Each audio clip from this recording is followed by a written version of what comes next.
तो अपनी प्लेलिस्ट में आगे बढ़ते हैं। हम लोग लीनियर डिफरेंशियल इक्वेशन पढ़ रहे थे और उसमें से हमने होमोजीनियस और नॉन होमोजीनियस की बात करी थी। अगर राइट हैंड साइड में जीरो है तो होमोजीनियस है, अगर कोई एक्स का फंक्शन हमको मिल जाता है तो वो नॉन होमोजीनियस है। तो उसका सॉल्यूशन हमने क्या बताया था सबसे पहले कि जो हम लोग जनरल सॉल्यूशन लिखते हैं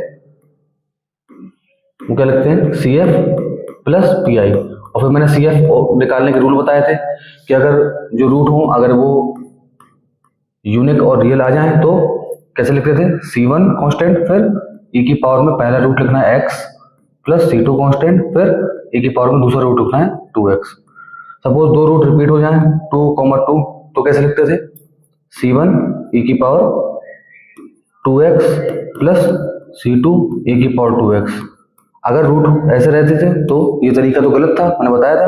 अगर रूट सेम रिपीट हो तो क्या करेंगे, C1 प्लस C2x और फिर जो रूट रिपीटेड है ना ये क्या जाएगा, e की पावर 2x। मान लो 2 3 टाइम्स रिपीट होता है तो कैसे लिखते हैं, 2, 2, 2। सपोज तीन रूट सेम आ गए तो कैसे लिखेंगे, C1 plus C2x plus C3 x square फिर क्या लिखोगे, e की पावर में 2x। तो ये कुछ रूल थे CF निकालने के। तो देखते हैं क्वेश्चन सॉल्व करते हैं कैसे करना है। मैंने बताया था आपको dy/dx को क्या मान लेते हैं, सपोज कैपिटल D मानना हो, जो मानना हो, मैं m मान ले रहा हूँ, ठीक है। तो ये क्या हो जाएगा, m स्क्वायर माइनस का 6m फिर प्लस 9 और y को ले लूंगा कॉमन, ये किसके बराबर हो जाएगा, 0 के। अब आपको फैक्टर करना आराम से आता है, क्या होंगे इसके फैक्टर देखते हैं। 3 3 9 3 3 6, तो क्या कन्वर्ट कर लूँ, m square minus 3 plus 3m plus 9 equal to 0। y को वहाँ 0 भेज दो, इक्वेशन बनेगी। अब क्या करूँगा मैं, m स्क्वायर माइनस का 3m माइनस का 3m प्लस 9 इक्वल टू 0। अब m का कॉमन ले लूँ तो m माइनस 3 का कॉमन ले लूँ तो m माइनस 3, क्या आ गया, m माइनस 3 m माइनस 3। अगर आप पहले थोड़ा इक्वेशन को ध्यान से देख लेते तो m माइनस 3 का होल स्क्वायर था, a माइनस b का होल स्क्वायर, लेकिन हमने इसको क्या कर लिया, सॉल्व कर लिया। तो रूट कैसे आ गए, m इक्वल टू 3, 3। अब 3, 3 लिखने का मतलब क्या है, दो रूट आ गए वो भी सेम है, तो कैसे निकलेंगे, कैसे लिखेंगे इसको। जनरल सोल्यूशन क्या होता है, CF प्लस PI। तो PI तो पता है आपको, नॉन होमोजेनियस के लिए क्या रहता है, 0।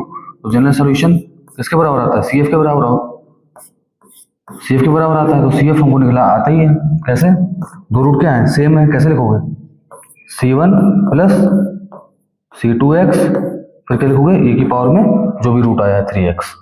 तो ये क्वेश्चन हमारा ये सॉल्व हो गया, ध्यान से देख लीजिए इसको।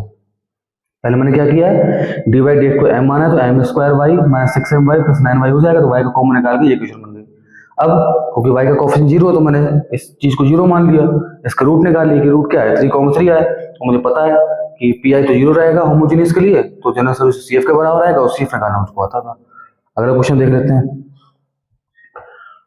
अगला क्वेश्चन ये लिखा है, देखते हैं क्या लिखा है, minus this plus this equal to 0, ठीक है। तो मुझे पता है ना, क्या करते हैं पहले dy/dx को क्या मानते हैं, m क्या आ जाएगा, ये माइनस का m³ प्लस ये क्या आ जाएगा, m की पावर 5y इक्वल टू 0।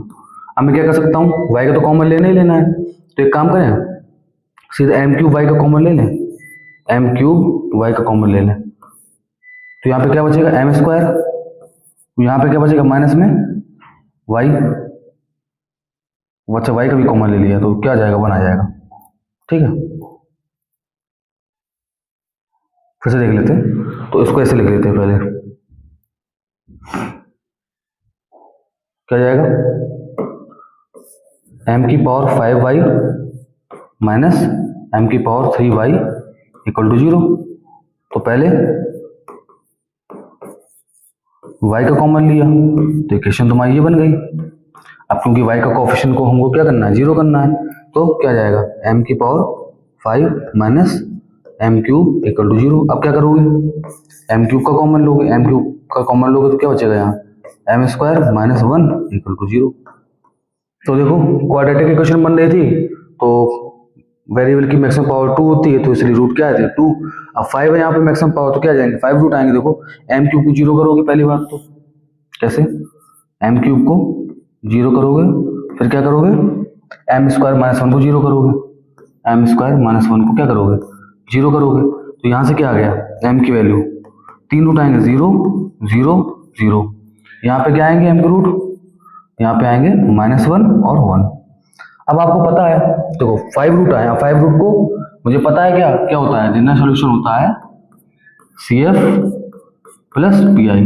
तो होमोजीनियस की तो पी आई क्या क्या रहने वाला है, जीरो रहने वाला है। तो जनरल सोल्यूशन किसके बराबर आएगा, सी एफ के, और सी एफ निकालना हमको आता है, सी एफ निकालना हमको आता है। कैसे निकालोगे सी एफ, तीन रूट सेम है तो सी एम के लिए क्या रखते हैं, पहले C one plus C two X plus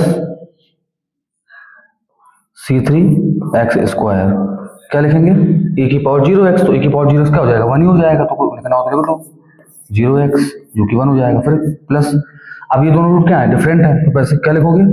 अब तीन कांस्टेंट में ले चुका हूँ, तो अगला ले लेता हूँ चौथा, सी फोर क्या आएगा, ए की पावर माइनस एक्स प्लस सी फाइव ए की पावर एक्स। ये आंसर हो गया अपना। देख लीजिए क्वेश्चन को, और नेक्स्ट क्वेश्चन बढ़ते हैं इसके बाद। ये क्वेश्चन लेके आया हूँ, ठीक है। अब क्या करना है, मुझे तो पता ही है ना डी बाई डी एक्स को क्या मानना है। अगर ध्यान से देखें तो मुझे डी बाई डी एक्स को